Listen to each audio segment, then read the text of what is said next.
നമസ്കാരം, ഞാൻ പ്രദീപ് മുഖത്തല. നല്ലൊരു റിവിഷൻ ക്ലാസ്സുമായിട്ടാണ് ഇന്ന് നിങ്ങളുടെ മുമ്പിലേക്ക് വരുന്നത്. പരീക്ഷകളൊക്കെ വന്നു തുടങ്ങിക്കഴിഞ്ഞു. കോഴ്സ് ലെവലിലെ കുറേ ഭാഗങ്ങൾ നല്ല രീതിയിൽ പഠിക്കുക. ഭരണഘടനയ്ക്കൊക്കെ ഇമ്പോർട്ടൻ്റ് കൊടുക്കുക. ഭരണഘടനയും സുപ്രധാന നിയമങ്ങളും കറണ്ട് അഫേഴ്സിനും ഒക്കെ ഇമ്പോർട്ടൻ്റ് കൊടുക്കുക. അതുപോലെ സ്പെഷ്യൽ ടോപ്പിക്കിൽ മാർക്ക് മാക്സിമം നേടാൻ നോക്കുക. സ്പെഷ്യൽ ടോപ്പിക്ക് കുറേശ്ശെ എങ്കിലും പഠിച്ചു തീർക്കാൻ ശ്രമിക്കുക. സ്പെഷ്യൽ ടോപ്പിക്ക് അതുപോലെ നിങ്ങൾക്ക് പറ്റുന്ന റിവിഷൻ നടത്തിക്കൊണ്ടിരിക്കുക. എപ്പോഴും OMR എഴുതി വല്ലപ്പോഴും ആഴ്ചയിൽ ഒരു 1-2 ഒരു OMR എഴുതുന്നത് എപ്പോഴും നല്ലതാണ്. കാരണം നെഗറ്റീവുകൾ കുറഞ്ഞ് ആത്മവിശ്വാസം ഉണ്ടാകും OMR എഴുതുമ്പോഴത്തേക്ക്. അതാണ് ഏറ്റവും പ്രധാനമായിട്ടും. പിന്നെ പ്രീവിയസ് ക്വസ്റ്റ്യൻ പേപ്പർ നല്ലോണം കാണുക. ഈ അടുത്ത കാലങ്ങളിൽ 2024, 2025 ഒക്കെ നടന്ന പ്രീവിയസ് ക്വസ്റ്റ്യൻ പേപ്പർ 23, 24, 25, 22 നടന്ന എല്ലാ ചോദ്യ പേപ്പറും എടുത്തു വെച്ച് വായിച്ച് നിങ്ങൾക്ക് തെറ്റുന്നത് എവിടെ, തെറ്റിയത് എന്തുകൊണ്ട് എന്നുള്ള രീതിയിൽ തനിയെ വിലയിരുത്തുക. അപ്പോൾ ആത്മവിശ്വാസം കൂടും. പരീക്ഷാ ഹാളിൽ അതേ ടൈപ്പുകൾ ക്വസ്റ്റ്യൻ വന്നാലും നിങ്ങൾക്ക് ചെയ്യാൻ കഴിയും. അതുകൊണ്ടാണ് ഞാനും പറയുന്നത്, പരീക്ഷയ്ക്ക് എന്നാൽ കഴിയുന്ന റിവിഷൻ ഞാൻ കൊണ്ടുവരാം. പക്ഷേ ടോപ്പിക്ക് കറക്റ്റ് ഓർഡറിൽ നിങ്ങൾ പഠിക്കണം. സിലബസ് അനുസരിച്ച് ഹിസ്റ്ററിയുടെ ഇന്ന ഭാഗം, ജോഗ്രഫിയുടെ ഇന്ന ഭാഗം എന്ന് പറഞ്ഞ ഒരു ദിവസം 4 ടോപ്പിക്കെങ്കിലും കവർ ചെയ്ത് മുന്നോട്ട് പോകുക. ഓക്കെ, ഇന്ന് ഞാൻ കുറേ നല്ല ഇമ്പോർട്ടൻറ്റ് ടോപ്പിക്കുകളാണ് കൊണ്ടുവന്നിരിക്കുന്നത്. ഇന്ന് കൊണ്ടുവന്നിരിക്കുന്ന ഹോട്ട് ടോപ്പിക്സുകൾ നോക്കാം. 1 സാഹിത്യ അവാർഡുകൾ, 2 തെരഞ്ഞെടുപ്പ് കമ്മീഷൻ, 3 മലയാളത്തിലെ സിനിമാ സംവിധായകർ, പ്രധാന സിനിമകൾ, ഭരണഘടനാ ഭേദഗതി, പഞ്ചവത്സര പദ്ധതികൾ ലക്ഷ്യങ്ങൾ, കേരള നവോത്ഥാന സംഘടനകൾ, ഉത്തരയാന രേഖ കടന്നുപോകുന്ന സംസ്ഥാനങ്ങൾ, ഇന്ത്യയിലെ ചുരങ്ങൾ, ലോഹങ്ങൾ, അയിരുകൾ. ഇത്രയാണ് പ്രധാനമായിട്ട് തന്നിരിക്കുന്നത്. നമുക്കൊന്ന് നോക്കാം. സാഹിത്യ അവാർഡുകളിലേക്ക് നോക്കാം. സാഹിത്യ അവാർഡിൽ മലയാള സാഹിത്യ അവാർഡുമായി ബന്ധപ്പെട്ട കുറേ നല്ല ചോദ്യങ്ങളുണ്ട്. ഏറ്റവും പ്രധാനമായിട്ടും നമുക്ക് നോക്കാം. ഏറ്റവും പ്രധാനമായിട്ടും സാഹിത്യ അവാർഡിൽ മലയാളത്തിലെ ഏറ്റവും ഉയർന്ന സാഹിത്യ അവാർഡ് എഴുത്തച്ഛൻ പുരസ്കാരമല്ലേ? എഴുത്തച്ഛൻ പുരസ്കാരമാണ് മലയാള സാഹിത്യത്തിലെ ഏറ്റവും ഉയർന്ന പുരസ്കാരം. 1993 കൊടുത്തു തുടങ്ങിയ എഴുത്തച്ഛൻ പുരസ്കാരം ആദ്യമായി ലഭിച്ചത് ശൂരനാട് കുഞ്ഞൻ പിള്ളയ്ക്കാണ്. 5 ലക്ഷം രൂപയാണ്. അപ്പോൾ എഴുത്തച്ഛൻ പുരസ്കാരം എത്രയാണ്? 5 ലക്ഷം രൂപ. എന്നാ കൊടുത്തു തുടങ്ങിയ 1993 ആദ്യമായി ലഭിച്ചത് ശൂരനാട് കുഞ്ഞൻ പിള്ളയ്ക്കാണ്. ആദ്യത്തെ വനിത നമ്മുടെ ബാലാമണിയമ്മയാണ്. 1993 95 ആദ്യമായി ലഭിച്ചത് ബാലാമണിയമ്മയ്ക്കാണ്. അതുപോലെ ഈ അവസാനമായിട്ട് കിട്ടിയ എഴുത്തച്ഛൻ പുരസ്കാരം 3 പേർക്ക്. 2023 SK Vasanthan, 2024 NS Madhavan, 2025 KG Sankara Pillai.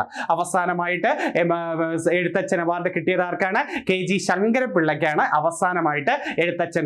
അപ്പൊ 25, 24 NS മാധവൻ, 23 SK വസന്തൻ. അടുത്തത് ഏറ്റവും കൂടുതൽ പരീക്ഷയ്ക്ക് ചോദിക്കുന്ന വയലാർ അവാർഡ്. വയലാർ അവാർഡ് കൊടുത്തു തുടങ്ങിയ വർഷം 1977 1 ലക്ഷം രൂപയാണ് വയലാർ അവാർഡ് പുരസ്കാരം. ആദ്യം ലഭിച്ചത് ലളിതാംബിക അന്തർജനത്തിന്റെ അഗ്നിസാക്ഷി എന്ന കൃതിക്കാണ്. അപ്പൊ വയലാർ അവാർഡ് നേടിയ ആദ്യത്തെ കൃതി ലളിതാംബിക അന്തർജനത്തിന്റെ അഗ്നിസാക്ഷിക്കും, രണ്ടാമത്തെ കൃതി PK ബാലകൃഷ്ണന്റെ ഇനി ഞാൻ ഉറങ്ങട്ടെ എന്ന കൃതിക്കുമാണ്. അപ്പം വയലാർ അവാർഡ് രണ്ടാമത് ലഭിച്ചത് PK ബാലകൃഷ്ണന്റെ ഇനി ഞാൻ ഉറങ്ങട്ടെ. നമ്മൾ പഠിച്ചിട്ടുണ്ട് ഇനി ഞാൻ ഉറങ്ങട്ടെ. എന്താ? കർണനെ കേന്ദ്ര കഥാപാത്രമാക്കി ഇനി ഞാൻ ഉറങ്ങട്ടെ എന്ന നോവൽ എഴുതിയത് PK ബാലകൃഷ്ണന്. അപ്പൊ കർണനെ കേന്ദ്ര കഥാപാത്രമാക്കി എഴുതിയ പ്രശസ്ത നോവൽ ഏതാണ്? ഇനി ഞാൻ ഉറങ്ങട്ടെ.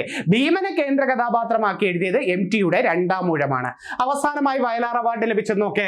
2023 ശ്രീകുമാരൻ തമ്പിയുടെ ആത്മകഥയായ ജീവിതം ഒരു പെൻഡുലം, 2024 അശോകൻ ചരുവിലിന്റെ കാട്ടൂർ കടവ്, 2025 ഈ സന്തോഷ് കുമാറിന്റെ തപോമയിയുടെ അച്ഛൻ. ഈ സന്തോഷ് കുമാറിന്റെ തപോമയിയുടെ അച്ഛൻ 49ാമത് വയലാർ അവാർഡാണ് ഇപ്പം കൊടുത്തത്. അപ്പൊ 2025 സന്തോഷ് കുമാറിന്റെ ഏത് കൃതിക്കാണ്? തപോമയിയുടെ അച്ഛൻ എന്ന കൃതിക്കാണ് വയലാർ അവാർഡ്. അപ്പൊ 23 ശ്രീകുമാരൻ തമ്പിയുടെ ജീവിതം ഒരു പെൻഡുലം, 24 അശോകൻ ചെരുവിലിന്റെ കാട്ടൂർ കടവ്, 25 ഈ സന്തോഷ് കുമാറിന്റെ തപോമയിയുടെ അച്ഛൻ എന്ന് പറയുന്നതാണ്. അടുത്തത് ഓടക്കുഴൽ അവാർഡ് നോക്കാം. G ശങ്കരക്കുറുപ്പാണ് ഓടക്കുഴൽ അവാർഡ് ഏർപ്പെടുത്തുന്നത്. 1969 മുതലാണ് ഓടക്കുഴൽ അവാർഡ് കൊടുത്തു തുടങ്ങുന്നത്. ആദ്യം ലഭിച്ചത് വെണ്ണിക്കുളം ഗോപാലക്കുറുപ്പിന്റെ തുളസീദാസ രാമായണ വിവർത്തനത്തിനാണ്. തുളസീദാസ രാമായണ വിവർത്തനത്തിനാണ് ആദ്യമായിട്ട് ഓടക്കുഴൽ അവാർഡ് ലഭിക്കുന്നത്.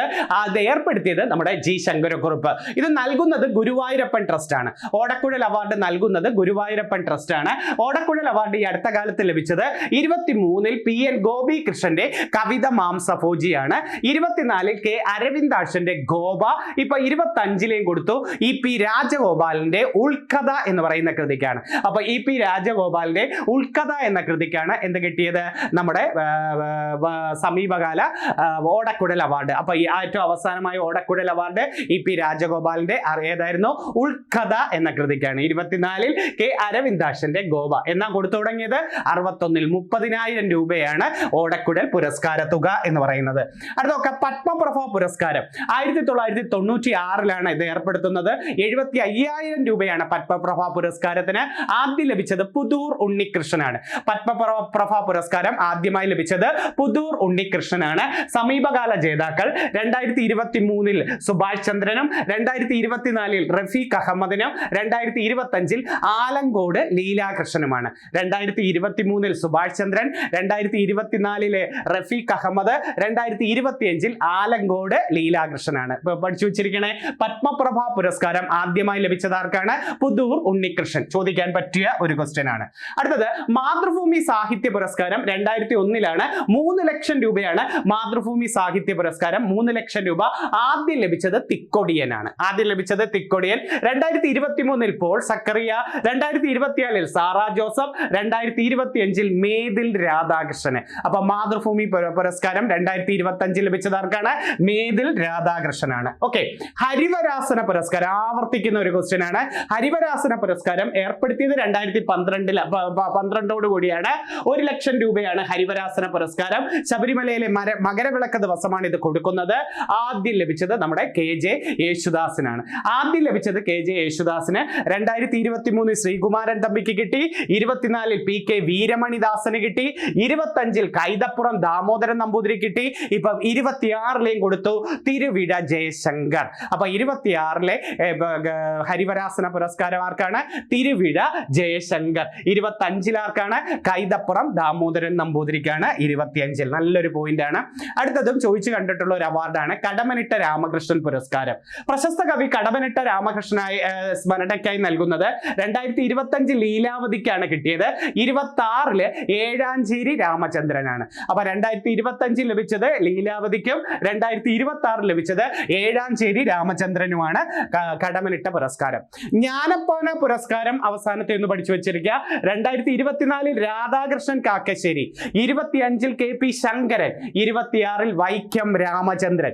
2024 രാധാകൃഷ്ണൻ കാക്കശ്ശേരി, 25 KP ശങ്കരൻ, 26 വൈക്കം രാമചന്ദ്രൻ. ഇത്രയും പേർക്കാണ് ജ്ഞാനപ്പാന പുരസ്കാരം ലഭിച്ചത്. നല്ലൊരു ക്വസ്റ്റ്യൻ ആണ്. അടുത്ത ONV സാഹിത്യ പുരസ്കാരം പഠിച്ചേരെ. 2024 പ്രതിഭ റോയിക്കും 2025 പ്രഭ വർമ്മയ്ക്കുമാണ്. 2024 ഒറിയൻ എഴുത്തുകാരിയായ പ്രതിഭ റോയി ജ്ഞാനപീഠ ജേതാവാണ്. സമഗ്ര സാഹിത്യ സംഭാവനയ്ക്കാണ് ONV സാഹിത്യ പുരസ്കാരം കൊടുത്തത്. 25 നമ്മുടെ പ്രഭ വർമ്മ മലയാള കവിയും നാടകകൃത്തും സമഗ്ര സാഹിത്യ സംഭാവനയ്ക്ക് കൊടുത്തത്.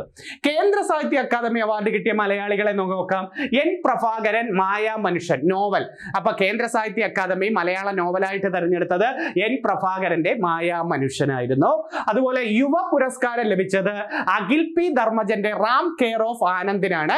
ആനന്ദിക്കാണ് കേന്ദ്ര സാഹിത്യ അക്കാദമി അവാർഡ്. യുവ സാഹിത്യ പുരസ്കാരം ഉറപ്പായിട്ട് വരുന്ന ഒരു ക്വസ്റ്റ്യൻ. ബാലസാഹിത്യ പുരസ്കാരവും ചോദിക്കും. ശ്രീജിത്ത് മുത്തേടത്തിന്റെ കൃതി പെൻകിനുകളുടെ വൻകരയിൽ എന്ന് പറയുന്ന കൃതിക്കാണ്. അപ്പൊ കേന്ദ്ര സാഹിത്യ അക്കാദമി അവാർഡ് N പ്രഭാകരന്റെ മായാ മനുഷ്യൻ, അഖിൽ P ധർമ്മജന്റെ റാം കെയർ ഓഫ് ആനന്ദി, ശ്രീജിത്ത് മുത്തേടത്തിന്റെ കൃതിയായ പെൻകിനുകളുടെ വൻകരയിൽ എന്ന് പറയുന്ന കൃതിക്കാണ്. അത് വെരി ഇമ്പോർട്ടന്റ് ചോദ്യമാണ്.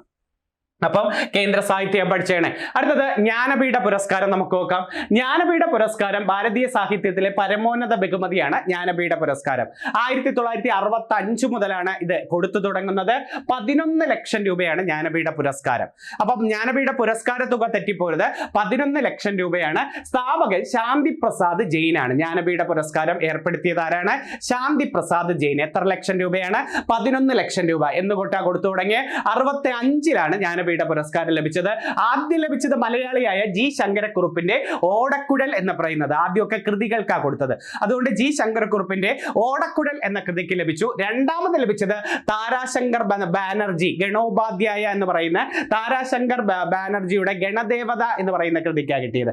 2023 ഗുൽസാർ ഉറുദു കവി, ജഗദ്ഗുരു രാം ഭദ്രാചാര്യ സംസ്കൃത പണ്ഡിതൻ, 2 പേർക്ക് ജ്ഞാനപീഠം കൊടുത്തു. 24 വിനോദ് കുമാർ ശുക്ല ഹിന്ദി കവിയാണ്, ഛത്തീസ്ഗഡുകാരനായ വിനോദ് കുമാർ ശുക്ലയ്ക്കും 25-ൽ വൈരമുത്തു, തമിഴ് കവിയായ വൈരമുത്തു 60ാമത് ജ്ഞാനപീഠ പുരസ്കാരമാണ് ഇപ്പൊ കൊടുത്തു നിർത്തിയിരിക്കുന്നത്. 2025-ല് വൈരമുത്തു, 26-ലാണ് കൊടുത്തത്, 25-ലെ പുരസ്കാരം വൈരമുത്തു മറന്നുപോരുത്. 60ാമത് ജ്ഞാനപീഠം. എത്ര ലക്ഷം രൂപയാണ്? 11 ലക്ഷം രൂപയാണ്. അടുത്ത നോക്കിയ സരസ്വതി സമ്മാനം പ്രധാന വിവരങ്ങൾ നോക്കാം. 91-ലാണ് ഇത് ഏർപ്പെടുത്തുന്നത്. ആദ്യം ലഭിച്ചത് ഹരിവംശ റായി ബച്ചനാണ്. 15 ലക്ഷം രൂപയാണ് കേട്ടോ. 15 ലക്ഷം രൂപയാണ് സരസ്വതി സമ്മാന പുരസ്കാര തുക. ആദ്യം ലഭിച്ചത് ഹരിവംശ റായി ബച്ചനാണ്. ആദ്യ മലയാളി ബാലാമണിയമ്മയാണ്. അപ്പം സരസ്വതി സമ്മാനം ആദ്യമായി ലഭിച്ച മലയാളി 95-ൽ നിവേദ്യം എന്ന കൃതിക്ക് ബാലാമണിയമ്മയ്ക്കാണ്. 2023-ൽ മലയാളിയായ പ്രഭാവർമ്മയുടെ രൗദ്രസാധിക്യം എന്ന് പറയുന്ന കൃതിക്ക് കിട്ടി. അപ്പം 2023-ൽ സരസ്വതി സമ്മാനം ഒരു മലയാളിക്കായിരുന്നു, പ്രഭാവർമ്മയുടെ രൗദ്രസാധിക്യം. 24-ൽ ഭദ്രേഷ് ദാസ് സ്വാമി കൃതി സ്വാമി നാരായണ സിദ്ധാന്ത സ്തുതിക്കും 25-ൽ ഇപ്പം കൊടുത്തു. രാംകുമാർ മുഖോപാധ്യായ കൃതി ഹരപാർവതി കഥ എന്ന് പറയുന്ന കൃതിക്കാണ്. രാംകുമാർ മുഖോപാധ്യായ എന്ന് പറയുന്ന വ്യക്തിക്കാണ് 2025-ൽ എന്ത് ലഭിച്ചത്? സരസ്വതി സമ്മാനം ലഭിച്ചത്. ഒന്ന് പഠിച്ചു വെച്ചിരിക്കണേ. കറണ്ട് ആയിട്ടുള്ള ഒരു ചോദ്യമാണ് നമ്മൾ ഇതുവരെ പഠിച്ചത്. നല്ലൊരു പോർഷൻസ് ആയിരുന്നു. ഓക്കെ, എന്നാലും ആ ഒരു സെക്ഷൻ അങ്ങ് പഠിച്ചു തീർത്ത് വെച്ചിരിക്കണേ. അപ്പം വയലാർ അവാർഡായാലും എഴുത്തച്ഛൻ അവാർഡായാലും ഉറപ്പായിട്ട് നല്ലൊരു ചോദ്യമാണ് നോക്കുന്നത്. അടുത്ത നമുക്ക് നോക്കാം തെരഞ്ഞെടുപ്പ് കമ്മീഷൻ. ഉറപ്പായിട്ട് വരാൻ പറ്റിയ ഒരു ചോദ്യം, സ്റ്റേറ്റ്മെന്റ് ചോദ്യം തന്നെ ഇതിലുണ്ടാവും. ഓക്കെ, നമുക്ക് ആ ബേസ് ചോദ്യങ്ങളെല്ലാം ഒന്ന് നോക്കാം. തെരഞ്ഞെടുപ്പ് കമ്മീഷനുമായി ബന്ധപ്പെട്ട പരീക്ഷാ ചോദ്യങ്ങളിലേക്ക് നോക്കാം. ഭാരതത്തിന്റെ തെരഞ്ഞെടുപ്പ് കമ്മീഷൻ നിലവിൽ വരുന്നത് 1950 ജനുവരി 25-നാണ്. അതുകൊണ്ട് സമ്മതിദായക ദിനം എന്ന് ചോദിച്ചാൽ ജനുവരി 25 പറയണ്ടേ. സമ്മതിദായക ദിനം എന്ന് ചോദിച്ചാൽ ജനുവരി 25 പറയണ്ടേ. എന്തുകൊണ്ടാ ഇത് നിലവിൽ വന്നത്? എന്നാണ് തെരഞ്ഞെടുപ്പ് കമ്മീഷൻ വന്നത്? 1950 ജനുവരി 25-നാണ് തെരഞ്ഞെടുപ്പ്. ഇതിന്റെ ആസ്ഥാനം ന്യൂഡൽഹിയിലെ നിർവാചൻ സദനാണ്. ഭരണഘടനയുടെ ആർട്ടിക്കിൾ 324-ഉം 6 വർഷം അല്ലെങ്കിൽ 65 വയസ്സാണ് ഏതാണോ ആദ്യം വരുന്നത് അതായിരിക്കും കാലാവധി. അപ്പൊ തെരഞ്ഞെടുപ്പ് കമ്മീഷൻ ചെയർമാന്റെ കാലാവധി ചോദിച്ചാൽ 6 വർഷം അല്ലെങ്കിൽ 65 വയസ്സാണ്. അംഗങ്ങൾ 3 പേരാണ്. ഒരു ചീഫ് ഇലക്ഷൻ കമ്മീഷണറും 2 ഇലക്ഷൻ കമ്മീഷണർമാരും ഉണ്ടായിരിക്കും. അപ്പം നിലവിൽ വന്നത് 1950 ജനുവരി 25-നാണ്. അതുകൊണ്ട് ജനുവരി 25 ദേശീയ വോട്ടേഴ്സ് ദിനം എന്ന് പറയുന്നു. ആസ്ഥാനം നിർവാചൻ സദൻ ന്യൂഡൽഹിയാണ്. ഇതിനെക്കുറിച്ച് പ്രതിപാദിക്കുന്ന ആർട്ടിക്കിൾ 324-ആണ്. കാലാവധി 6 വർഷം അല്ലെങ്കിൽ 65 വയസ്സാണ്. അംഗങ്ങളുടെ എണ്ണം 3 പേരാണ്. നിയമിക്കുന്നത് രാഷ്ട്രപതിയാണ്. നീക്കം ചെയ്യുന്നത് പാർലമെന്റിന്റെ ഇംപീച്ച്മെന്റ് നടപടിയിലൂടെ ഇവരെ നീക്കം ചെയ്യാൻ പറ്റും. അപ്പൊ നിയമിക്കുന്നതും രാജിക്കത്ത് കൊടുക്കേണ്ടതൊക്കെ രാഷ്ട്രപതിക്കാണ്. പക്ഷെ ഇതുവരെ നീക്കം ചെയ്യുക എന്ന് ചോദിച്ചാൽ പാർലമെന്റിന്റെ ഇംപീച്ച്മെന്റ് നടപടിയിലൂടെ മാത്രമേ പറ്റൂ. ഇവരുടെ പ്രധാന കർത്തവ്യങ്ങൾ നോക്കേ. വോട്ടർ പട്ടിക പ്രസിദ്ധീകരിക്കണം. ഇവര് വോട്ടെടുപ്പ് ചെലവുകളുടെ പരിധി നിശ്ചയിക്കാനുള്ള അധികാരം, തെരഞ്ഞെടുപ്പിന്റെ ഷെഡ്യൂൾ തീരുമാനിക്കാനുള്ള അവകാശം, രാഷ്ട്രീയ പാർട്ടികൾക്ക് അംഗീകാരം നൽകുന്നതും രാഷ്ട്രീയ പാർട്ടികൾക്ക് ചിഹ്നം നൽകുന്നതും പ്രധാന കർത്തവ്യങ്ങൾ. ലോകസഭാ അംഗങ്ങളുടെയും രാജ്യസഭാ അംഗങ്ങളുടെയും അയോഗ്യതയെ സംബന്ധിച്ച് രാഷ്ട്രപതിക്ക് ഉപദേശം നൽകുന്നത്. രാഷ്ട്രപതി, ഉപരാഷ്ട്രപതി, ലോകസഭാ അംഗങ്ങൾ, രാജ്യസഭാ അംഗങ്ങൾ, സംസ്ഥാന നിയമസഭാ അംഗങ്ങൾ എന്നിവരുടെ തെരഞ്ഞെടുപ്പുകൾക്ക് മേൽനോട്ടം വഹിക്കുന്നത്. കണ്ടോ, ഒരു രാഷ്ട്രപതി, ഉപരാഷ്ട്രപതി, ലോകസഭ, രാജ്യസഭ, നമ്മുടെ സംസ്ഥാനം ഇപ്പൊ ഇലക്ഷൻ നടക്കുന്നില്ലേ, സംസ്ഥാന നിയമസഭ, ഈ തെരഞ്ഞെടുപ്പ് വരെ ആരാണ്? കേന്ദ്ര തെരഞ്ഞെടുപ്പ് കമ്മീഷനാണ് നടത്തുന്നത്. ഓക്കെ, തെരഞ്ഞെടുപ്പ് കമ്മീഷന്റെ പട്ടിക തയ്യാറാക്കുന്ന ആർട്ടിക്കിൾ 325. അപ്പൊ തെരഞ്ഞെടുപ്പ് വോട്ടർ പട്ടിക തയ്യാറാക്കുന്നത് 325. സാർവത്രിക പ്രായപൂർത്തി വോട്ടവകാശത്തെ കുറിച്ച് പറയുന്നത് 326. അപ്പൊ 324-ഉം 25-ഉം 26-ഉം പഠിച്ചു. തെരഞ്ഞെടുപ്പ് കമ്മീഷൻ 324, തെരഞ്ഞെടുപ്പ് വോട്ടർ പട്ടിക 325, സാർവത്രിക പ്രായപൂർത്തി വോട്ടവകാശത്തെ കുറിച്ച് പറയുന്നത് 326 ഇന്ത്യയിലെ ആദ്യത്തെ മുഖ്യ തെരഞ്ഞെടുപ്പ് കമ്മീഷണർ എന്നറിയപ്പെടുന്നത് സുകുമാർ സെൻ ആണ്. രണ്ടാമത്തെ മുഖ്യ തെരഞ്ഞെടുപ്പ് കമ്മീഷണർ KVK സുന്ദരമാണ്. രണ്ടാമത്തെ മുഖ്യ തെരഞ്ഞെടുപ്പ് കമ്മീഷണർ KVK സുന്ദരമാണ്. ഇദ്ദേഹമാണ് ഏറ്റവും കൂടുതൽ കാലം തെരഞ്ഞെടുപ്പ് കമ്മീഷണറായിരുന്നത്. ആരെന്ന് ചോദിച്ചാലും KVK സുന്ദരം നമുക്ക് പറയാം. അടുത്ത ഏറ്റവും കൂടുതൽ കാലം മുഖ്യ തെരഞ്ഞെടുപ്പ് കമ്മീഷണറായിരുന്നത് KVK സുന്ദരമാണ്. മുഖ്യ തെരഞ്ഞെടുപ്പ് കമ്മീഷണറായ ഏക വനിത VS രമാദേവിയാണ്. ഇവരാണ് ഏറ്റവും കുറഞ്ഞ കാലം ഇരുന്നത്. ആരെന്ന് ചോദിച്ചാലും VS രമാദേവിയാണ്. അപ്പൊ ഇന്ത്യയിലെ മുഖ്യ തെരഞ്ഞെടുപ്പ് കമ്മീഷണറായ ആദ്യത്തെ വനിത VS രമാദേവിയാണ്. ഏറ്റവും കുറച്ചു കാലം ഇരുന്നത് ആരെന്ന് ചോദിച്ചാലും VS രമാദേവിയാണ്. മുഖ്യ തെരഞ്ഞെടുപ്പ് കമ്മീഷണറായ ആദ്യത്തെ മലയാളി നമ്മുടെ TN ശേഷനാണ്. TN ശേഷനാണ് മുഖ്യ തെരഞ്ഞെടുപ്പ് കമ്മീഷണറായ ഏക മലയാളി എന്ന് പറയുന്നത്. നിലവിലെ മുഖ്യ തെരഞ്ഞെടുപ്പ് കമ്മീഷണർ ഗ്യാനേഷ് കുമാർ ആണ്. അപ്പോൾ ഇപ്പോഴത്തെ ഇന്ത്യയുടെ മുഖ്യ തെരഞ്ഞെടുപ്പ് കമ്മീഷണറാണ് ഗ്യാനേഷ് കുമാർ ആണ്. ഓക്കെ, ഇനി ഇന്ത്യയിൽ ആദ്യമായി ഇലക്ട്രോണിക് വോട്ടിംഗ് മെഷീൻ ഉപയോഗിച്ച് തെരഞ്ഞെടുപ്പ് നടന്നത് 1982 കേരളത്തിലെ എറണാകുളം വടക്കൻ പറവൂരാണ്. കേരളത്തിലെ എറണാകുളം വടക്കൻ പറവൂരാണ് ഇലക്ട്രോണിക് വോട്ടിംഗ് മെഷീൻ ഉപയോഗിച്ച് തെരഞ്ഞെടുപ്പ് നടന്നത്. വർഷം പഠിച്ചു വെച്ചേരെ, 82 എറണാകുളം വടക്കൻ പറവൂർ. ഇലക്ട്രോണിക് വോട്ടിംഗ് മെഷീനുമായി ബന്ധപ്പെട്ട ആദ്യത്തെ കേസ് തന്നെ AC ജോസും ശിവൻപിള്ള കേസുമാണ്. AC ജോസും ഈ വടക്കൻ പറവുമായി ബന്ധപ്പെട്ട വ്യക്തിയാണ് ഇലക്ഷനിൽ നിന്നത്. AC ജോസ് ആണ്. AC ജോസും ശിവൻപിള്ള കേസുമായിരുന്നു. ഇന്ത്യയിൽ നിലവിലെ തെരഞ്ഞെടുപ്പ് രീതി, നമ്മുടെ ഇപ്പം തെരഞ്ഞെടുപ്പ് രീതി കേവല ഭൂരിപക്ഷ വ്യവസ്ഥ അഥവാ first past the post system. Very very important. ഇപ്പോഴത്തെ തെരഞ്ഞെടുപ്പ് രീതി ഏതാണ്? കേവല ഭൂരിപക്ഷ വ്യവസ്ഥ അഥവാ first past the post system അഥവാ പ്രത്യക്ഷ തെരഞ്ഞെടുപ്പ് രീതി. കേവല ഭൂരിപക്ഷ വ്യവസ്ഥ ഇന്ത്യ കടമെടുത്തത് എവിടെ നിന്ന്? ബ്രിട്ടനിൽ നിന്നാണ് ഇപ്പോഴത്തെ തെരഞ്ഞെടുപ്പ് രീതി കടമെടുത്തത്. എന്നാൽ രാഷ്ട്രപതി, ഉപരാഷ്ട്രപതി, രാജ്യസഭാ അംഗങ്ങൾ എന്നിവരെ തെരഞ്ഞെടുക്കുന്ന രീതിയെ പരോക്ഷ തെരഞ്ഞെടുപ്പ് രീതി എന്ന് വിളിക്കും. നമ്മൾ കാണുന്നില്ലല്ലോ, മറ്റേത് പ്രത്യക്ഷമാണ്. നമ്മളാണ് വോട്ടിടുന്നത്. ലോകസഭ, സംസ്ഥാന നിയമസഭ, പഞ്ചായത്ത് തെരഞ്ഞെടുപ്പ്, അതാണ് കേവല ഭൂരിപക്ഷ വ്യവസ്ഥ അഥവാ first past the post system എന്ന് പറയുന്നത്. സ്ഥാനാർത്ഥികൾ എപ്പോഴും നാമനിർദ്ദേശ പത്രിക സമർപ്പിക്കുന്നത് റിട്ടേണിംഗ് ഓഫീസറിന്റെ മുമ്പിലും ഒരു പോളിംഗ് ബൂത്തിന്റെ ചുമതലയുള്ളത് പ്രിസൈഡിംഗ് ഓഫീസറിനുമായിരിക്കും. അപ്പൊ സ്ഥാനാർത്ഥികൾ നാമനിർദ്ദേശ പത്രിക കൊടുക്കേണ്ടത് റിട്ടേണിംഗ് ഓഫീസർ, ഒരു പോളിംഗ് ബൂത്തിന്റെ ചുമതലയുള്ള ഉദ്യോഗസ്ഥൻ പ്രിസൈഡിംഗ് ഓഫീസറാണ്. പോളിംഗ് അവസാനിക്കുന്നതിന് എത്ര മണിക്കൂർ മുമ്പാണ് പ്രചരണ പരിപാടികൾ അവസാനിപ്പിക്കുന്നത്? 48 മണിക്കൂറിന് മുമ്പാണ് പ്രചരണ പരിപാടികൾ അവസാനിപ്പിക്കുന്നത്. ഒരു സ്ഥാനാർത്ഥിക്ക് പരമാവധി 2 മണ്ഡലങ്ങളിൽ മത്സരിക്കാം. വോട്ട് ചെയ്യാനുള്ള അവകാശം എപ്പോഴും നിയമാവകാശമാണ്. വോട്ടിംഗ് പ്രായം 18 വയസ്സാക്കി കുറച്ച ഭേദഗതി 1989 നിലവിൽ വരുന്നത്. വോട്ടിംഗ് പ്രായം 21 വയസ്സിൽ നിന്നും 18 വയസ്സാക്കി കുറച്ച ഭേദഗതി എത്രയാണ്? 1989 നിലവിൽ 88 ഭേദഗതി വരുന്നത്. 88 61 ഭേദഗതി, അത് നിലവിൽ വന്നത് 89 വയസ്സാക്കി കുറച്ച ആ സമയത്തെ പ്രധാനമന്ത്രി രാജീവ് ഗാന്ധിയാണ്. സംസ്ഥാന തെരഞ്ഞെടുപ്പ് കമ്മീഷൻ നിലവിൽ വന്നതൊക്കെ 92 73 ഭേദഗതി പ്രകാരമാണ് ഇങ്ങനൊരു തെരഞ്ഞെടുപ്പ് കമ്മീഷനെ രൂപീകരിക്കുന്നത്. ഏതാ? സംസ്ഥാന തെരഞ്ഞെടുപ്പ് കമ്മീഷൻ. 73 ഭേദഗതി നമ്മൾ പഠിച്ചിട്ടുണ്ട്, പഞ്ചായത്ത് രാജ് എന്ന് പഠിച്ചിട്ടില്ലേ? അത് നിലവിൽ വന്നത് 93 ഡിസംബർ 3 ആർട്ടിക്കിൾ 243 കെയും 243 ഇസഡ് എയുമാണ്. 243 കെയും 243 ഇസഡ് എയുമാണ് ആർട്ടിക്കിൾ എന്ന് പറയുന്നത്. അംഗങ്ങൾ 3 പേരാണ്. നിയമിക്കുന്നതും രാജിക്കത്ത് കൊടുക്കുന്നതും ഗവർണറാണ്. കാലാവധി 5 വർഷം അല്ലെങ്കിൽ 65 വയസ്സാണ് കാലാവധി എന്ന് പറയുന്നത്. നല്ലൊരു പോയിന്റ് ആണ്. സംസ്ഥാന തെരഞ്ഞെടുപ്പ് കമ്മീഷൻ സംവിധാനത്തിന്റെ ചുമതല വഹിക്കുന്ന ഉദ്യോഗസ്ഥന്റെ പേര് ചീഫ് ഇലക്ടറൽ ഓഫീസർ. നിലവിൽ കേരളത്തിലെ chief electoral officer Rathan Kelkar ആണ്. കേരളത്തിലെ മുഖ്യ തെരഞ്ഞെടുപ്പ് കമ്മീഷണർ MSK രാമസ്വാമിയാണ്. കേരളത്തിൽ നിലവിലെ മുഖ്യ തെരഞ്ഞെടുപ്പ് കമ്മീഷണറാണ് ഷാജഹാൻ എന്ന് പറയുന്നത്. ഓക്കെ, ഇനി മലയാളത്തിലെ സിനിമ സംവിധായകനൊക്കെ, മലയാളത്തിലെ ഏറ്റവും പ്രശസ്ത സംവിധായകനാണ് ഷാജി N കരുൺ. ഷാജി N കരുൺ ആണ്. അന്താരാഷ്ട്ര തലത്തിൽ ഏറ്റവും കൂടുതൽ അവാർഡ് നേടിയ മലയാള സിനിമ ഏതെന്ന് ചോദിച്ചാൽ പിറവി, നമ്മൾ പറയാറില്ലേ, പിറവി എന്ന സിനിമയുടെ സംവിധായകൻ ഷാജി N കരുൺ. അപ്പൊ ഏറ്റവും കൂടുതൽ അന്താരാഷ്ട്ര അവാർഡ് നേടിയ മലയാള സിനിമ ഏതെന്ന് ചോദിച്ചാൽ പിറവിയാണ്. പിറവിയുടെ സംവിധായകൻ ഷാജി N കരുൺ ആണ്. പിന്നെ വാനപ്രസ്ഥം, കുട്ടിശ്രാങ്ക്, സ്വാഗം, ഇതൊക്കെ അദ്ദേഹത്തിന്റെ പ്രശസ്ത കൃതികളാണ്.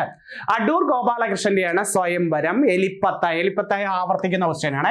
എലിപ്പത്തായം, നിഴൽക്കൂത്ത്, കൊടിയേറ്റം കേട്ടിട്ടില്ലേ? കൊടിയേറ്റം ഗോപി, അതിലൂടെ ദേശീയ അവാർഡ് കിട്ടി. മതിലുകൾ, 4 പെണ്ണുങ്ങൾ, വിധേയൻ, മമ്മൂട്ടിക്ക് ദേശീയ അവാർഡ് കിട്ടിയ പടം വിധേയൻ, മതിലുകൾ, കഥാപുരുഷൻ, ഇതൊക്കെ ആരുടെയാണ്? നമ്മുടെ അടൂർ ഗോപാലകൃഷ്ണന്റെയാണ്. ജയരാജിന്റെ സിനിമയാണ് കരുണം, ശാന്തം, കളിയാട്ടം, ദേശാടനം, മകൾക്ക്. കരുണം, ശാന്തം, കളിയാട്ടം, ദേശാടനം, മകൾക്ക്, ഇതൊക്കെ ജയരാജിന്റെ. ജി അരവിന്ദന്റെ ഉറപ്പായിട്ട് വരുന്ന ഒരു ക്വസ്റ്റ്യൻ വാസ്തുഹാരയും കാഞ്ചന സീതയും. ഇത് രണ്ടും എപ്പോഴും PSCക്ക് ആവർത്തിക്കുന്നതാ. വാസ്തുഹാര എന്ന ചിത്രം ജി അരവിന്ദന്റെ, കാഞ്ചന സീത ജി അരവിന്ദന്റെയാണ്. കുമ്മാട്ടി, പോക്കുവെയിൽ, തമ്പ്, ഉത്തരായനം, ചിദംബരം, ഇതൊക്കെ ജി അരവിന്ദന്റെ. നമ്മുടെ TV ചന്ദ്രന്റെയാണ് പാഠം എന്നൊരു വിലാപം, പൊന്തൽമാട, ആലീസിന്റെ അന്വേഷണം, ഭൂമിയുടെ അവകാശികൾ, ഡാനി, ഇതൊക്കെ TV ചന്ദ്രൻ. വായിച്ചു വിടുക, ഇടയ്ക്ക് റിവിഷൻ നടത്തുക കേട്ടോ. ജോൺ അബ്രഹാമിന്റെ മലയാളത്തിലെ പ്രശസ്ത സിനിമകൾ വിദ്യാർത്ഥികളെ ഇതിലെ, ഇതൊരു മലയാളത്തിലെ പ്രധാന സംവിധായകനാണ് ജോൺ അബ്രഹാം. വിദ്യാർത്ഥികളെ ഇതിലെ, അമ്മയറിയാൻ, അഗ്രഹാരത്തിലെ കഴുത, ചെറിയാച്ചന്റെ ക്രൂര കൃത്യങ്ങൾ, ഇതൊക്കെ ചോദിച്ചിട്ടുണ്ട്. അമ്മയറിയാനും അഗ്രഹാരത്തിലെ കഴുതയൊക്കെ ചോദിച്ചിട്ടുണ്ട്. ചെയ്തിട്ടുണ്ട് ജോൺ എബ്രഹാമിന്റെ പ്രശസ്ത സിനിമകളാണ്. പി പത്മരാജന്റെയാണ് ഒരിടത്തൊരു ഫയൽമാൻ, പെരുവഴി അമ്പലം, തൂവാനത്തുമ്പികൾ, ഇന്നലെ, ഇതൊക്കെ പി പത്മരാജൻ.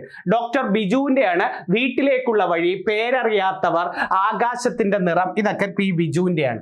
ഭരതന്റെയാണ് അമരം, വെങ്കലം, വൈശാലി. ഭരതൻ സംവിധാനം ചെയ്ത ചിത്രങ്ങളാണ് അമരം. ഓക്കെ. രാജീവ് അഞ്ചലിനെയാണ് ഗുരു, ഓസ്കാർ നോമിനേഷന് പോയ ആദ്യത്തെ മലയാള ചിത്രമല്ലേ ഗുരു, അത് രാജീവ് അഞ്ചലിന്റെ ചിത്രങ്ങളാണ്. സലീം അഹമ്മദിന്റെയാണ് ആദാമിന്റെ മകൻ അബു, കുഞ്ഞനന്ദന്റെ കട, പത്തേമാരി, ഇതൊക്കെ സലീം അഹമ്മദിന്റെയാണ്. ആദാമിന്റെ മകൻ അബു, കുഞ്ഞനന്ദന്റെ കട, പത്തേമാരി, ഇതൊക്കെ. ഹരിഹരന്റെയാണ് ഒരു വടക്കൻ വീരകഥ, പഴശ്ശിരാജ, നഖശതങ്ങൾ, പരിണയം, ഇതൊക്കെ ചോദിക്കാൻ പറ്റിയ ഒരു ക്വസ്റ്റ്യൻ ആണ്. പഴശ്ശിരാജ ഹരിഹരനാണ്. ഒരു വടക്കൻ വീരഗാഥ, നഖശതങ്ങൾ, പരിണയം, ഇതൊക്കെ ഹരിഹരന്റെയാണ്. ഓക്കെ. ഇനി ഇതാണ്ട് ഇമ്പോർട്ടൻ്റ് ആവുന്ന ഭരണഘടനാ ഭേദഗതി. ഇത് പഠിച്ചേ പറ്റൂ. ഇതിൽ നിന്നൊരു സ്റ്റേറ്റ്മെന്റ് ചോദ്യം ഉറപ്പായിട്ടുണ്ടായിരിക്കും. നോക്കാം. നല്ല രീതിയിൽ ഒരു ഓർഡർ ഞാൻ എടുത്തിട്ടുണ്ട്. ഭരണഘടനയെ കുറിച്ച് പ്രതിപാദിക്കുന്ന ആർട്ടിക്കിൾ എത്ര?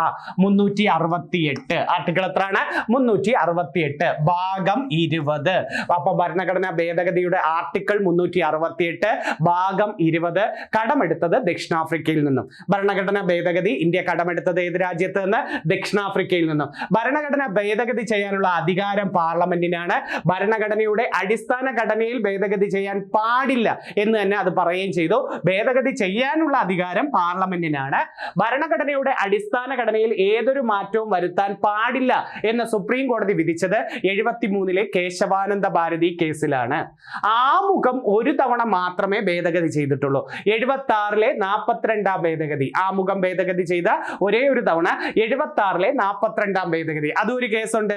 ആമുഖം ഭരണഘടനയുടെ ഭാഗമല്ല എന്ന് പറഞ്ഞത് 60 ബെറുബാറി കേസിലും, ആമുഖം ഭരണഘടനയുടെ ഭാഗമാണ് എന്ന് പറഞ്ഞത് 73 കേശവാനന്ദ ഭാരതി കേസിലാണ്. ആ രണ്ട് കേസും ഒന്ന് ഓർത്ത് വെച്ചിരിക്കുക. അപ്പൊ ആമുഖം ഭരണഘടനയുടെ ഭാഗമാണെന്ന് പറഞ്ഞ കേസ് ഏതാണ്?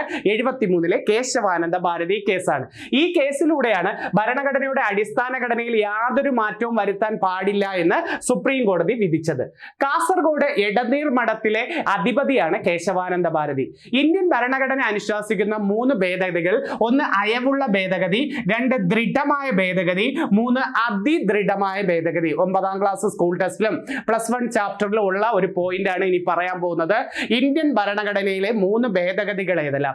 ആദ്യം അയവുള്ള ഭേദഗതി, പിന്നെ ദൃഢമായ ഭേദഗതി, അതിദൃഢമായ ഭേദഗതി. എവിടൊക്കെയാണ് ഉപയോഗിക്കുന്നത് നോക്കാം. ഭരണഘടനയിലെ ആദ്യ ഭേദഗതി വരുന്നത് 1951 1ാം ഭേദഗതിയാണ്.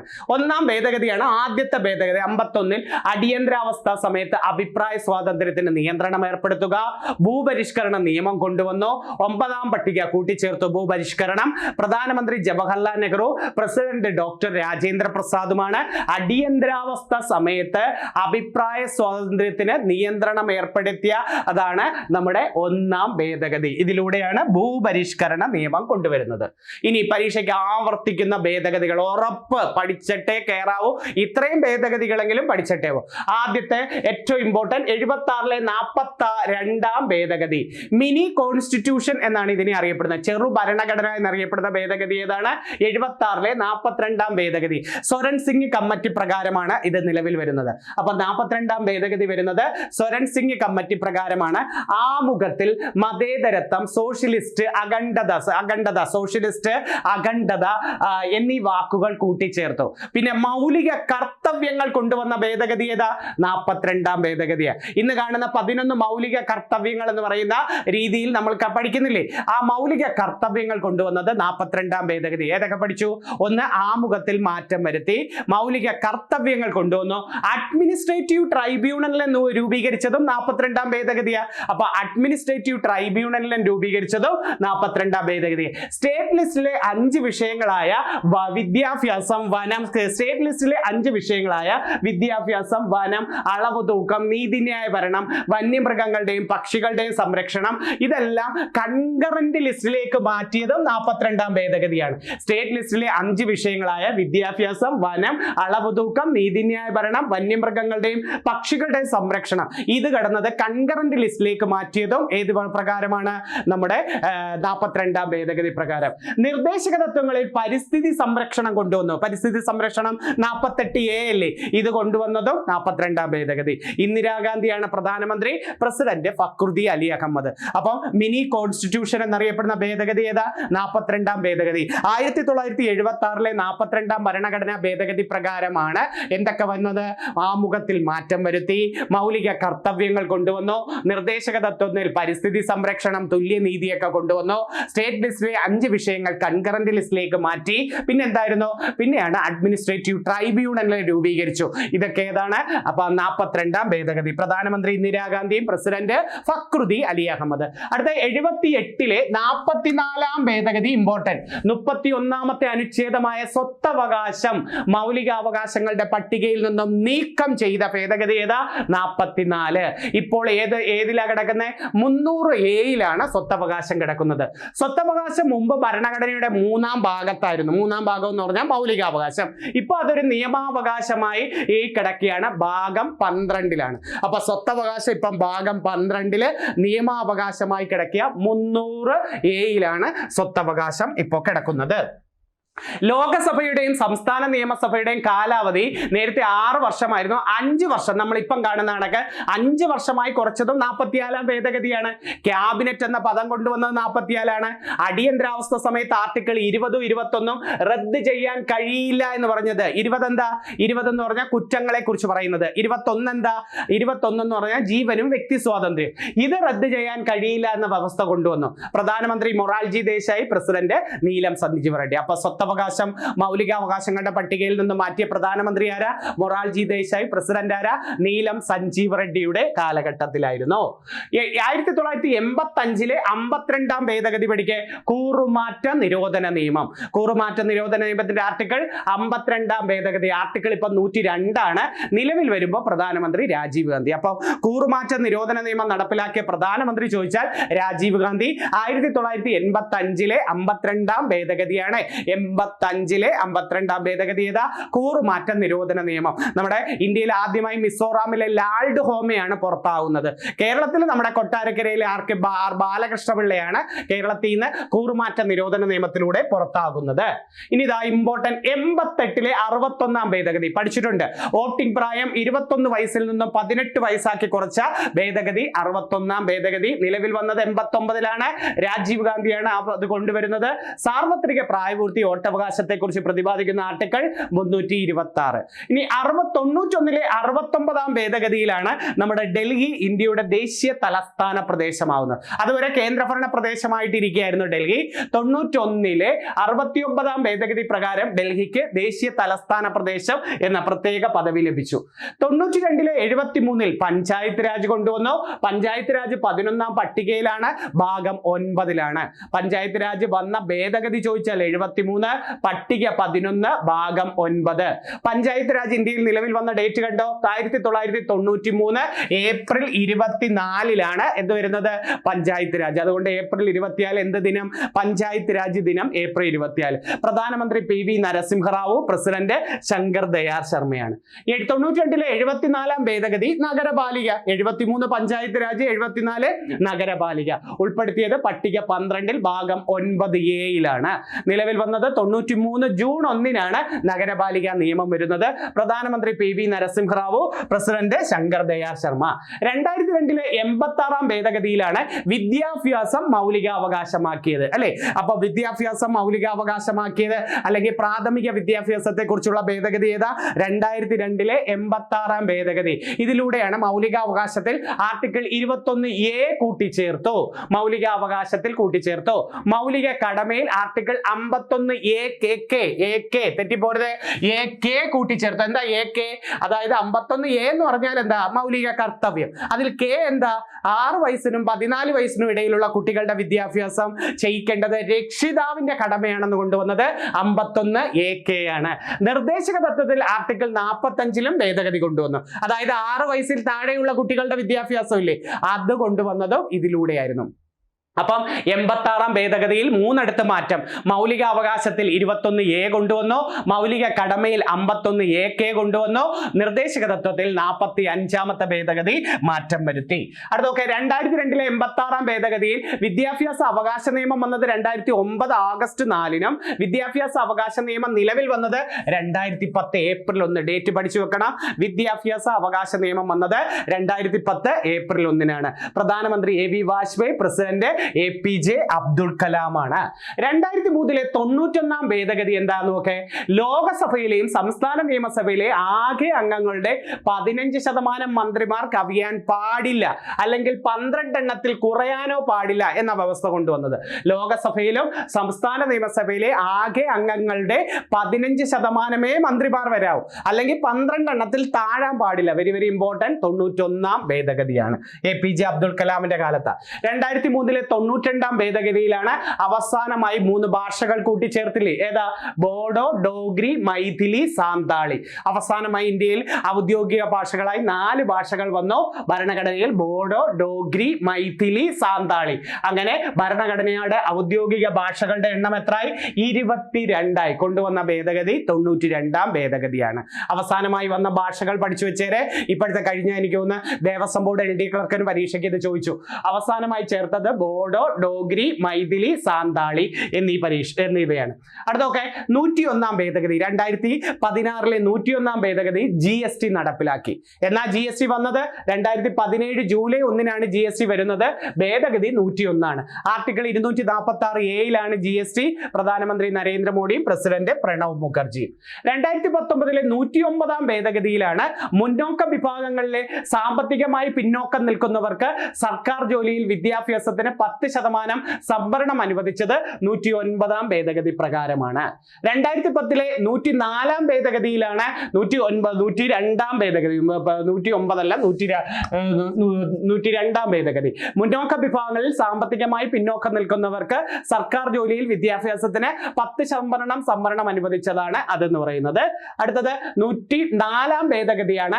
ലോകസഭയിലും സംസ്ഥാന നിയമസഭയിലും പട്ടികജാതി പട്ടികവർഗ സംവരണം 2030 വരെ ദീർഘിപ്പിച്ചത്. 104 ആംഗ്ലോ ഇന്ത്യൻ പ്രതിനിധികളുടെ സംവരണം നിർത്തലാക്കിയ ഭേദഗതി പഠിച്ചു വെച്ചേരെ. 104 ആംഗ്ലോ ഇന്ത്യൻ പ്രതിനിധികളുടെ സംവരണം നിർത്തലാക്കിയത് 104-ആണ്. അടുത്ത ഇമ്പോർട്ടൻ്റ് ഒക്കെ നമ്മുടെ വനിതാ സംവരണ ബില്ല്. 2023-ലെ 106-ാം ഭേദഗതിയാണ് വനിതാ സംവരണ ബില്ല്. ലോകസഭയിലും സംസ്ഥാന നിയമസഭയിലും വനിതകൾക്ക് 33% സംവരണം ചെയ്തു. ഇവിടെ രണ്ടിടത്തേ ഉള്ള, ലോകസഭയിലും സംസ്ഥാന നിയമസഭയിലും. രാജ്യസഭയിലില്ല. ഡൽഹി നിയമസഭയിലും കൂടെ ഉള്ളു. ലോകസഭ, സംസ്ഥാന നിയമസഭ, ഡൽഹി നിയമസഭ ഇവിടൊക്കെ 33%. ഭേദഗതി ബില്ലെന്ന് ചോദിച്ചാൽ 126. രാഷ്ട്രപതിയുടെ അംഗീകാരം ലഭിച്ച നിലവിൽ വന്നത് 2023 സെപ്റ്റംബർ 28. അപ്പം 106-ാം ഭേദഗതി. അത് പരീക്ഷയ്ക്ക് ചോദിക്കാൻ പറ്റിയ ഒരു ക്വസ്റ്റ്യൻ ആണ്. അപ്പം നമ്മൾ ഏറ്റവും ഇമ്പോർട്ടൻറ്റ് ഭരണഘടനാ ഭേദഗതിയെ കുറിച്ച് ഒന്നും കൂടെ ഒന്ന് പറഞ്ഞേടെ. 42-ാം ഭേദഗതി മിനി കോൺസ്റ്റിറ്റ്യൂഷൻ അല്ലേ? ആമുഖത്തിൽ മാറ്റം വരുത്തി.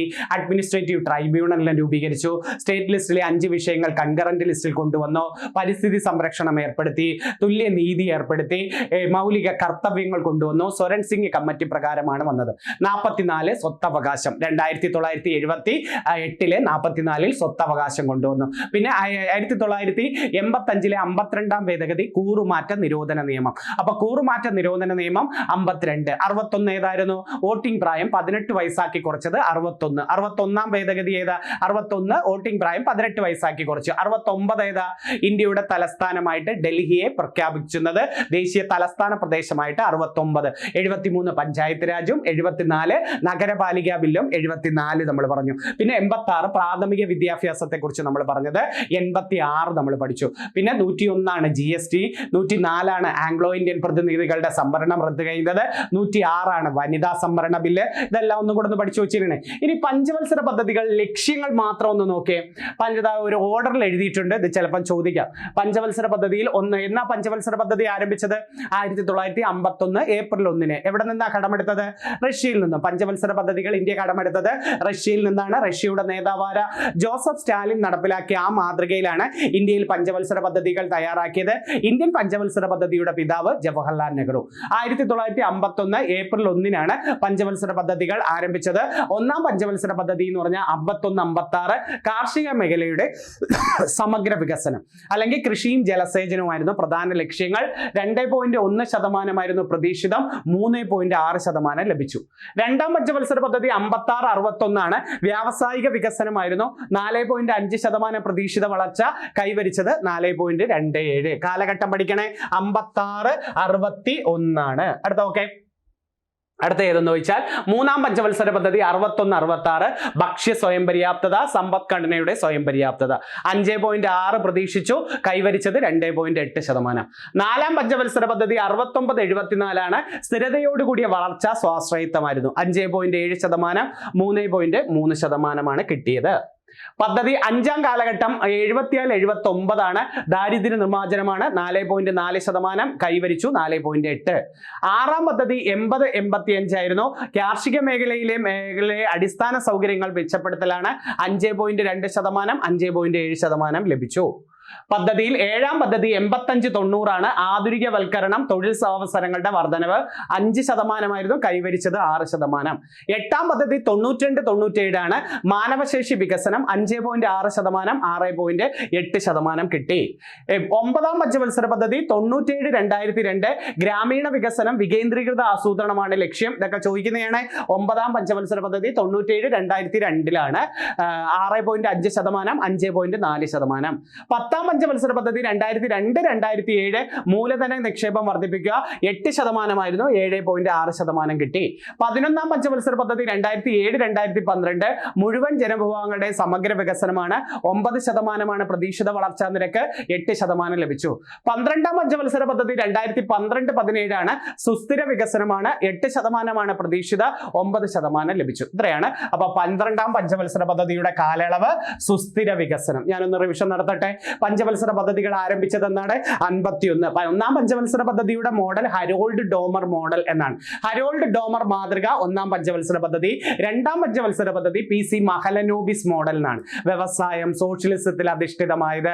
ഇതൊക്കെ രണ്ടാം പഞ്ചവത്സര പദ്ധതി. മൂന്നാം പഞ്ചവത്സര പദ്ധതിയാണ് ആദ്യമായി പരാജയപ്പെട്ടത്. യുദ്ധങ്ങളൊക്കെ മൂലം പരാജയപ്പെട്ട പഞ്ചവത്സര പദ്ധതി മൂന്നാം പഞ്ചവത്സര പദ്ധതിയായിരുന്നു. ഹരിത വിപ്ലവം ആരംഭിച്ചത് മൂന്നാം പഞ്ചവത്സര പദ്ധതി.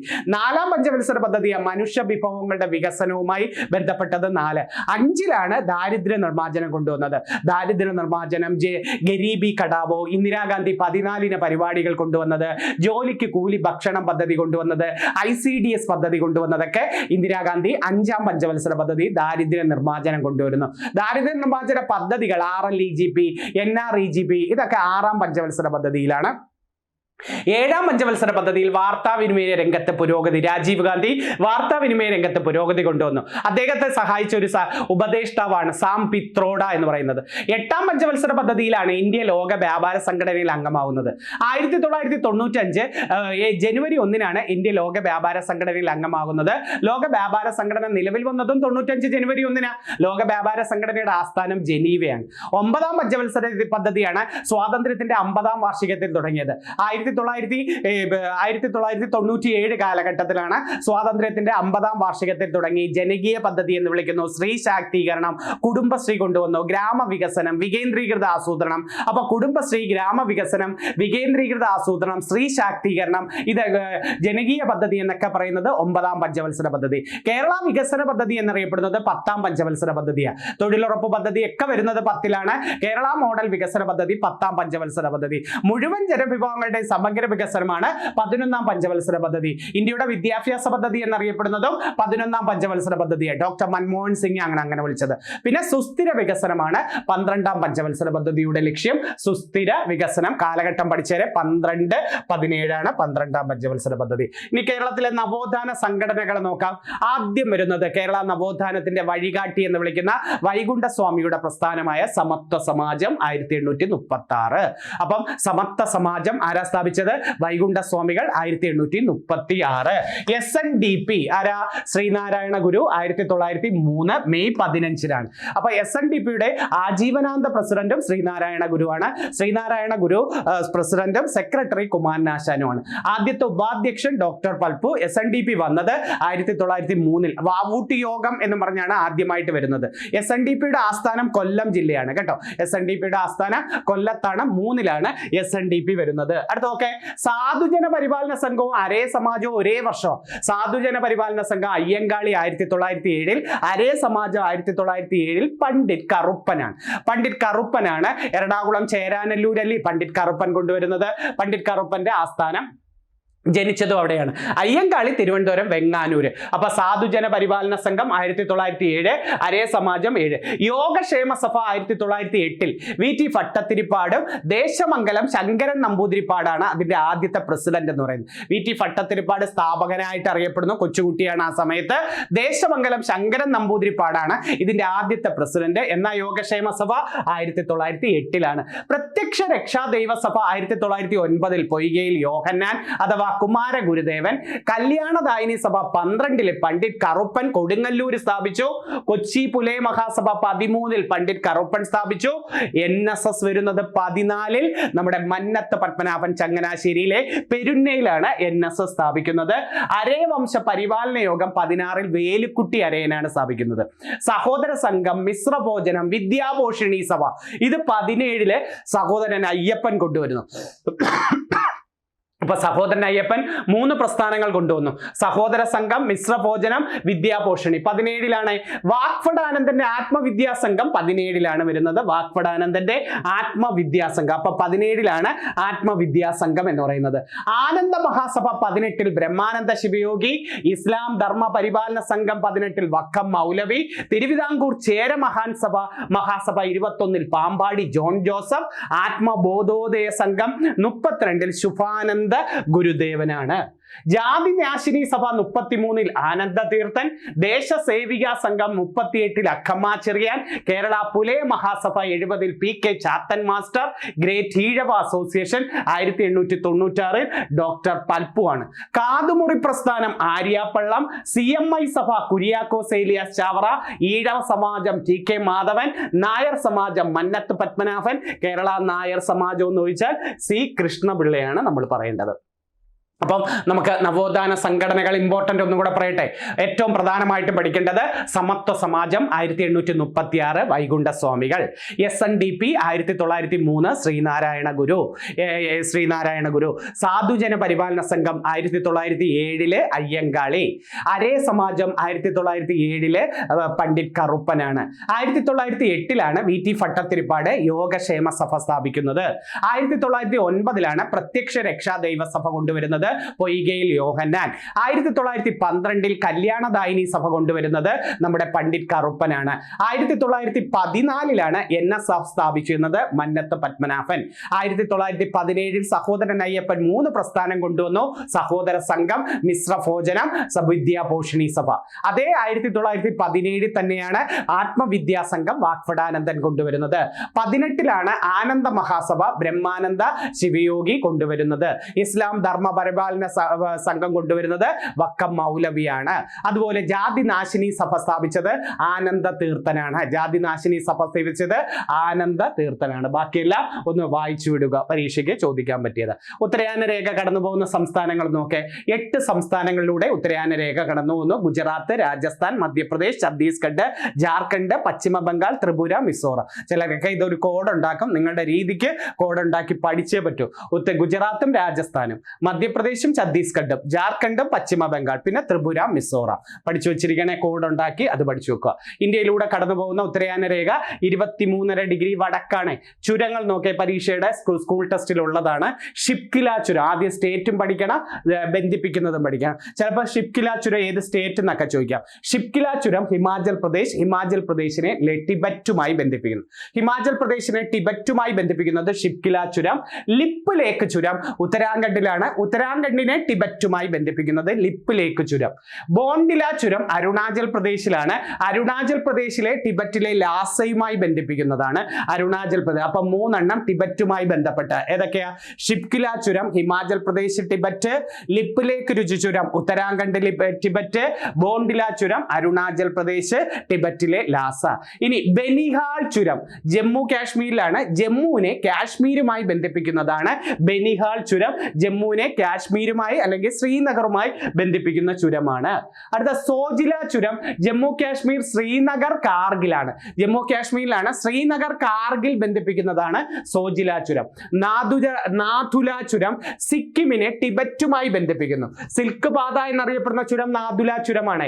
ജലപ്പില ചുരം സിക്കിമിനെ ലാസയുമായി ബന്ധിപ്പിക്കുന്നു. അപ്പം സിക്കിമിനെ ടിബറ്റുമായി ബന്ധിപ്പിക്കുന്നത് നാഥുല ചുരമാണ്. ജലപ്പില ചുരം സിക്കിമിനെ ലാസയുമായി ബന്ധിപ്പിക്കുന്നു. ബാരാലച്ചാല ചുരം ഹിമാചൽ പ്രദേശിലാണ്. ഹിമാചൽ പ്രദേശിനെ ലഡാക്കുമായി ബന്ധിപ്പിക്കുന്നതാണ് ബാരാലാച്ച ചുരം. ദിഹാങ് ചുരം അരുണാചൽ പ്രദേശിലാണ്. അരുണാചൽ പ്രദേശിലെ മാണ്ഡലയുമായി ബന്ധിപ്പിക്കുന്നതാണ്. ഡിഫു ചുരം അരുണാചൽ പ്രദേശിലാണ്. അരുണാചൽ പ്രദേശിനെ മ്യാൻമാറുമായി ബന്ധിപ്പിക്കുന്നു. റോങ്താങ് ചുരം ഹിമാചൽ പ്രദേശിലാണ്. ലാഹോൾ സിപ്തി താഴ്വരകളെ തമ്മിൽ ബന്ധിപ്പിക്കുന്നു. ദപ്സ ചുരം ഹിമാചൽ പ്രദേശിലാണ്. കുളു ദിപ്തി താഴ്വരകൾ 9ാം ക്ലാസ് സ്കൂൾ ടെസ്റ്റ് ഇതെല്ലാം ഉണ്ടായുണ്ടാ അദ്ദേഹം തരുന്നത്. ബോർക്കട്ട് ചുരം മഹാരാഷ്ട്രയിലാണ്. പൂനെ മുംബൈയുമായി ബന്ധിപ്പിക്കുന്നതാണ് ബോർക്കട്ട് ചുരം. താൽക്കട്ട് ചുരം മഹാരാഷ്ട്രയിലാണ്. നാസിക്കിനെ മുംബൈയുമായി ബന്ധിപ്പിക്കുന്നത് താൽക്കട്ട് ചുരം. കുംബർലി കട്ട് ചുരവും മഹാരാഷ്ട്രയിലാണ്. രത്നഗിരിയെ സറ്റാറയുമായി ബന്ധിപ്പിക്കുന്നത് അപ്പൊ താൽക്കട്ട്, ബോർക്കട്ട്, കുംബർലി. താൽക്കട്ട് മുംബൈ പൂനെയുമായി ബന്ധിപ്പിക്കുന്നു. ഇത് നാസിക്കിനെ മുംബൈയുമായി ബന്ധിപ്പിക്കുന്നത് ആ താൽക്കട്ട്. ബോർക്കട്ടാണ് മുംബൈ പൂനെയുമായി. അപ്പൊ ബോർക്കട്ട് മുംബൈ പൂന, താൽക്കട്ട് നാസിക് മുംബൈ, അതുപോലെ കുംബർലി കട്ട് രത്നഗിരി സറ്റാറ. കാർത്തുങ്കുല ചുരമുണ്ട്. ഏറ്റവും മുകളിലത്തെ ഗതാഗത യോഗ്യമായ ചുരം കാർത്തുങ്കുല ചുരമാണ്. ലഡാക്കിലെ ലേയും സിയാച്ചിനെയും തമ്മിൽ ബന്ധിപ്പിക്കുന്നതാണ് കാർത്തുങ്കുല ചുരം എന്ന് പറയുന്നത്. ഇനി കെമിസ്ട്രിയിലെ പരീക്ഷയ്ക്ക് ചോദിക്കുന്ന ലോഹങ്ങൾ, അയിരുകൾ. മെർക്കുറിയുടെ ഒരു പ്രധാന അയിരാണ് cinnabar. Mercury cinnabar. Zinc calamine, lead galena. Mercury cinnabar, zinc calamine, lead galena. അലൂമിനിയത്തിന് ബോക്സൈറ്റും ക്രയോലൈറ്റും, ടൈറ്റാനിയത്തിന് ഇൽമനൈറ്റും റൂട്ടൈലുമാണ്. ഇൽമനൈറ്റും റൂട്ടൈലും. തോറിയം മോണോസൈറ്റ് ആണ്. തോറിയം ഏതാണ്? മോണോസൈറ്റ് ആണ് തോറിയം. യുറേനിയം പീച്ച് ബ്ലെൻഡും കാർണോറൈറ്റും ഉണ്ട്. യുറേനിയത്തിന് പിച്ച് ബ്ലെൻഡ് പരീക്ഷയ്ക്ക് ചോദിക്കാം. Pitch blend uranium. അപ്പൊ mercury cinnabar, zinc calamine, lead galena. അലൂമിനിയത്തിൻ്റെത് ബോക്സൈറ്റും ക്രയോലൈറ്റും, ടൈറ്റാനിയം ഇൽമനൈറ്റും റൂട്ടൈലും, thorium monazite, pitch blend uranium. വെള്ളിയുടേതാണ് അർജന്റൈറ്റ്, സ്വർണത്തിൻ്റെതാണ് ബിസ്മത്തറൈറ്റ്. ബിസ്മത്തറൈറ്റ്. ചെമ്പ് മാലക്കൈറ്റ്, ചാൽക്കോപ്രൈലേറ്റ്. ഇരുമ്പ് ഹേമറ്റൈറ്റ്, മാഗ്നറ്റൈറ്റ്. സോഡിയം കല്ലുപ്പ്, കാൽസ്യം ചുണ്ണാമ്പ് കല്ല്, ജിപ്സം ഡോളറമൈറ്റ്, പ്ലാറ്റിനത്തിൻ്റെത് പാട്രോനൈറ്റ്, പൊട്ടാസ്യത്തിൻ്റെത് കർണാലൈറ്റ്. ഇതൊക്കെ നമുക്ക് ഇതായിട്ട് ഉപയോഗിക്കാവുന്നതാണ്. അപ്പൊ അത് ഇത്രയുമാണ്. ഒന്ന് വായിച്ചു വെച്ചിരിക്കുക. പക്ഷെ ഏറ്റവും ഇമ്പോർട്ടൻ്റ് ആയിട്ട് വരുന്നത് ഇത്രയും ഭാഗങ്ങൾ എപ്പോഴും ആവർത്തിക്കുന്നതുകൊണ്ട്. എന്നാലും ഈ ഒരു ഭാഗം ചിലപ്പോൾ ചോദിക്കാം. വെള്ളി അർജന്റൈറ്റ്, സ്വർണം ബിസ്മത്തറൈറ്റ്, ചെമ്പ് മാലക്കൈറ്റ്, ഇരുമ്പ് ഹേമറ്റൈറ്റ്, മാഗ്നറ്റൈറ്റ്. ഇതൊക്കെ പരീക്ഷയ്ക്ക് ആവർത്തിക്കുന്ന ഒരു ചോദ്യമാണ്. അപ്പൊ mercury cinnabar, zinc calamine, lead galena, bauxite aluminium, pitch blend uranium, monazite thorium, ilmenite titanium. ഇത്രയും നല്ലവണ്ണം പഠിച്ചു വെച്ചിരിക്കണേ. അത് അത്രയും പരീക്ഷയ്ക്ക് ആവർത്തിക്കുന്ന ചോദ്യങ്ങളാണ്. ഓക്കെ. അപ്പം ഇന്ന് ഭരണഘടനാ ഭേദഗതി, തെരഞ്ഞെടുപ്പ് കമ്മീഷൻ പഠിച്ചു, അവാർഡുകൾ പഠിച്ചു. ഭരണഘടനാ ഭേദഗതി, തെരഞ്ഞെടുപ്പ്, അവാർഡുകൾ പഠിച്ചു. പിന്നെ ഉത്തരയാന രേഖ കടന്നു പോകുന്ന സംസ്ഥാനങ്ങൾ പഠിച്ചു. അങ്ങനെയുള്ള കുറേ നല്ല പോയിന്റുകളാണ് പറഞ്ഞത്. എന്നാലും അത് റിവിഷൻ നടത്തിക്കൊണ്ടിരിക്കുക. ഇതൊക്കെ തന്നെ സ്റ്റേറ്റ്മെന്റ് ആയിട്ട് നിങ്ങൾക്ക് ചോദിക്കാൻ പറ്റിയ ചോദ്യങ്ങളാണ്. ഇന്ത്യയിലെ ചുരങ്ങൾ ഒന്ന് പഠിച്ചു വെച്ചിരിക്കുകയാണ്. ചുരങ്ങൾ ഒത്തിരി പുതിയ ചുരങ്ങൾ ഇതീ പഠിച്ചിട്ടുണ്ട്, സാധാ ചുരങ്ങളെ കൂടാതെ. അതുകൊണ്ട് അഡീഷണൽ 9ാം ക്ലാസ് സ്കൂൾ ടെസ്റ്റിൽ ഉണ്ടായതുകൊണ്ട് അഡീഷണൽ ആയിട്ട് അതും കൂടെ പഠിച്ചു വെച്ചിരിക്കുക. മെയിനായിട്ട് ആയിട്ട് അങ്ങോട്ട് പോകും തോറും കൂടുതൽ റിവിഷൻ നടത്തുക. ഇതൊരു പോർഷൻ ആയതുകൊണ്ടാണ് പലതും ഇങ്ങനെ നോക്കി ഞാൻ ഈ ഉത്തരങ്ങൾ ഇങ്ങനെ പറഞ്ഞു വായിപ്പിച്ചത്. ഇനി പഠിക്കേണ്ട കടമ നിങ്ങളുടെ, അല്ലാതെ ഇരുത്തി പഠിപ്പിക്കാൻ പറ്റത്തില്ലല്ലോ. മെയിൻ കാര്യങ്ങളൊന്ന് പ്രധാനമായിട്ടും പറഞ്ഞു തന്നു. ഇനി നിങ്ങൾ ഇരുന്ന് ആ ടോപ്പിക് എടുത്ത് വെച്ച് പഠിക്കുക കേട്ടോ.